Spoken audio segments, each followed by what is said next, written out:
Buenas tardes, seguimos con los temas de digitales. En esta parte veremos la tecnología MOS. Entonces en videos anteriores hacíamos referencia a esta tecnología. Entonces en el video de Digitales 10 vimos la familia CMOS, los prefijos que corresponden a la familia CMOS, sus características.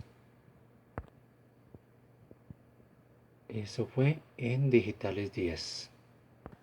Y avanzábamos en ese video de Digitales 10 con pequeños detalles de cada referencia.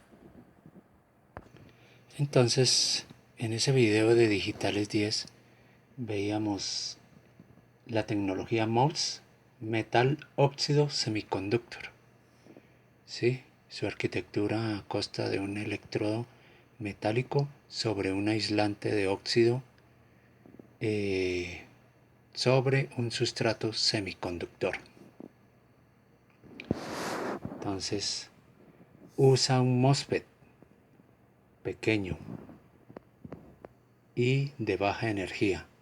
Su fabricación es más simple que la de los transistores TTL y ocupan menos espacio, pues no usa elementos resistivos. Esos elementos resistivos hacen que ocupen espacio en los TTL. Entonces vemos que en los MOS más compactos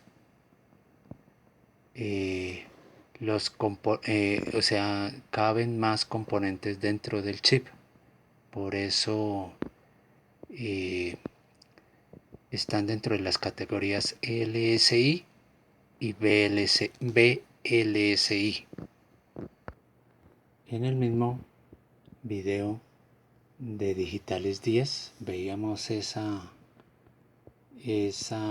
siglas de concentración, mejor dicho, integración de componentes dentro de la pastilla, ¿no? Entonces veíamos que LSI es integración a gran escala de 100 a 9999 compuertas y así BLSI dentro de este rango. Eso en Digitales 10. Entonces, para acordarnos.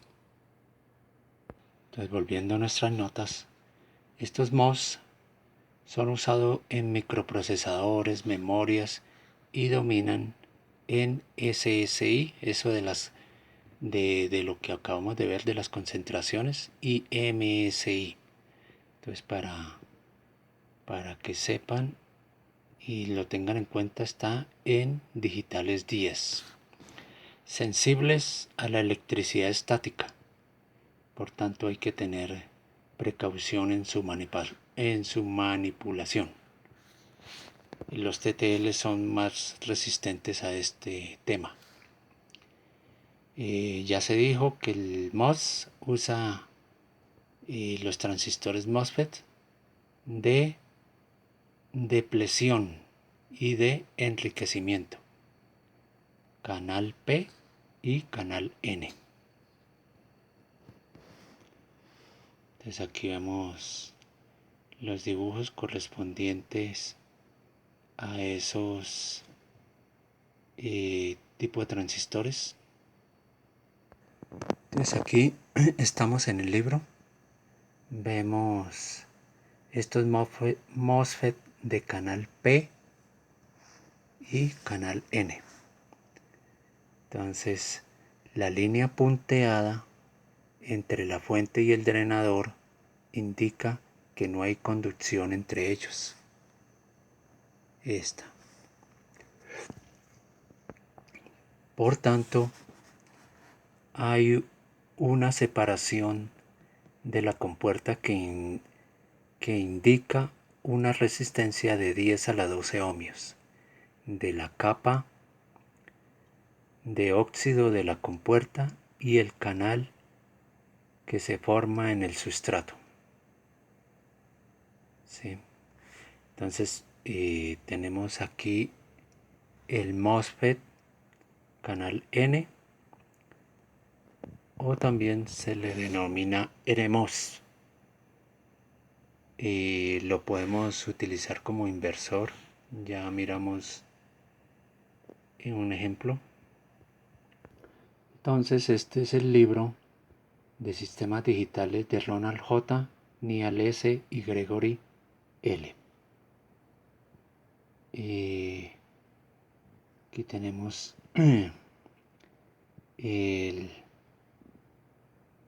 un voltaje VGS. Si lo aproximamos a cero, voltaje cero, la resistencia entre D y S se hace grande, de 10 a la 10 ohmios. Por tanto, esto es un circuito abierto, ¿sí? Entonces estará apagado, por tanto no conduce. Y en D habrá un 1, un alto, un 1 lógico. Pero si VGS es mayor que el voltaje, que el umbral, VGS mayor que el umbral es señalado BT. Si VGS es mayor que el umbral, que generalmente el umbral aquí se considera en 1.5 voltios, ¿sí? Entonces la condición de la resistencia entre D y S pasa a ser 1 kilo ohmio y aparece aquí un nivel bajo, un cero lógico, y se dice que el NMOS está encendido. Entonces, mirando aquí tenemos el modelo del circuito que se acaban de explicar y el símbolo del MOSFET canal N o NMOS. Seguimos acá con el libro. Ahora tenemos el MOSFET canal P o PMOS. Entonces aquí tenemos el símbolo. Vamos a ver cómo se comporta.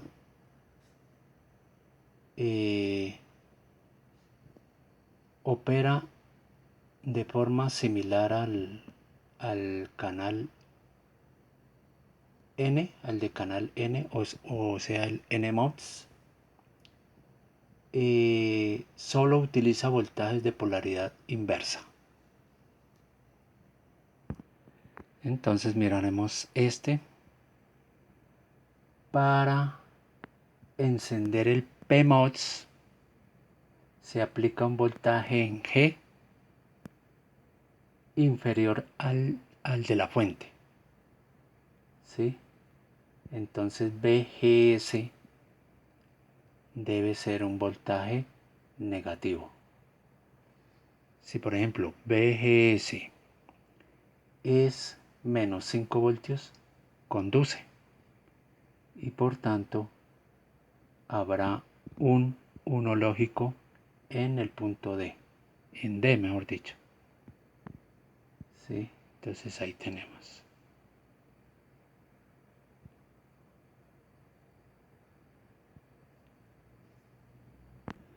Para obtener un cero lógico, entonces no activamos ese PMOS, y es pues no aplicando ese voltaje negativo a la compuerta. Entonces ahí tenemos, no hay conducción, por tanto tenemos aquí un cero lógico.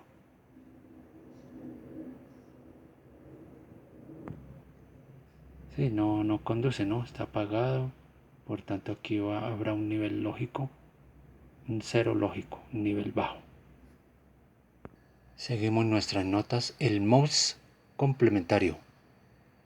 Cuando en los integrados, circuito integrados, se usan ambos NMOS y PMOS combinados, se le llama ahora MOS complementarios o CMOS. Son más rápidos que los NMOS y los PMOS y son de bajo consumo de energía. Entonces nos referiremos al libro, un diagrama. De nuevo estamos aquí con sistemas digitales de Ronald J., Neal S. y Gregory L. Aquí tenemos un PMOS y un NMOS. Y se trata entonces de un inversor CMOS. ¿Sí? Canal P, canal N. Entonces son dos MOSFET, como vimos, en serie. El voltaje aplicado en G es compartido y en D estará la salida de 1 o 0 lógico. ¿Sí? Entonces aquí vemos la tablita del comportamiento de este MOS complementario, donde se aplica un 1 lógico en la entrada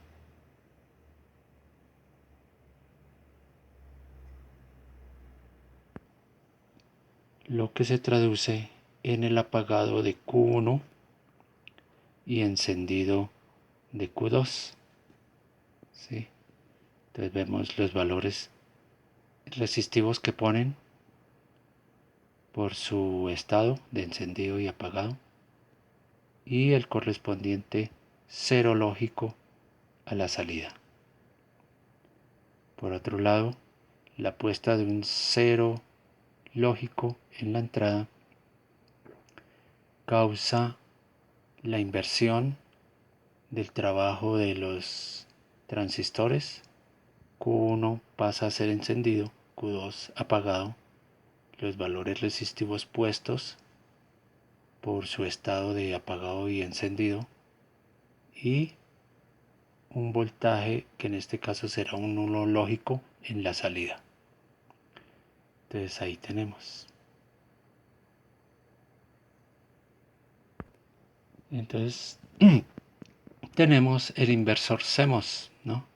O el MOS complementario. El voltaje de la salida es la negación de la entrada. Entonces recordemos, este es el libro de Sistemas Digitales de Ronald J., Neal S. y Gregory L. Características de los MOS complementarios o CMOS han avanzado bastante. Existen las series 4000 y 14000. Esta 4000 es antigua por RCA y la 14000 es de Motorola. No son compatibles en las terminales, no coinciden. Aquí tenemos la NAN CMOS. Esta es la compuerta NAN CMOS. Entonces esta es su tabla de funcionamiento de la NAN. Ya sabemos cómo funciona o cómo trabaja la NAN, ¿no? Esta es la salida negada de la multiplicación AB. AB es la entrada. Entonces para que analicen, tenemos aquí dos PMOS y dos NMOS. Esa es la NAN.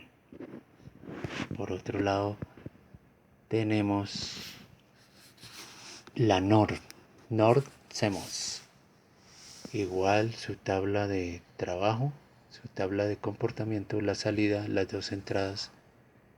La salida es la suma negada, ¿sí? Entonces es la NOR. Consta de dos PMOS y dos NMOS para que analicen ahí el comportamiento de los transistores. Decíamos entonces que los CMOS no son ni compatibles eléctricamente con las series TTL. Tenemos aquí algunas características que ya habíamos mencionado anteriormente. La 74HC y HCT son de alta velocidad. Esta otra 74AC, ACT, es de un nivel avanzado, va con 11 seguidores. Disculpen, aquí va con 11, el número 11 por ejemplo acá, y seguidos de otra numeración. Entonces eso es. Sin embargo, vamos a hacer una toma pequeña de las hojas que hacen referencia a cada una de estas series, ¿no? Entonces vamos a mirar el libro. De nuevo, este es el Sistemas Digitales de Ronald J. Neal S. y Gregory L. Entonces ahí tenemos algunas características que no nos vamos a detener a, a nombrarlas, simplemente hay una toma rápida para, por si detallan o quieren saber algo de cada referencia hacemos, ¿no? Entonces aquí tenemos por el otro lado estas otras. Dentro de las notas señalamos también la BCMOS de 5 voltios. Combina las tecnologías bipolar TTL con CMOS de baja potencia y alta velocidad. Se ven más en microprocesadores, interfase de buses como la 74BCT de muy baja energía, con referencia a la 74F de TTL. Por otro lado, voltajes de alimentación para estas referencias CMOS van de 3 voltios a 15 voltios y para estas otras referencias tenemos de 2 a 6 voltios.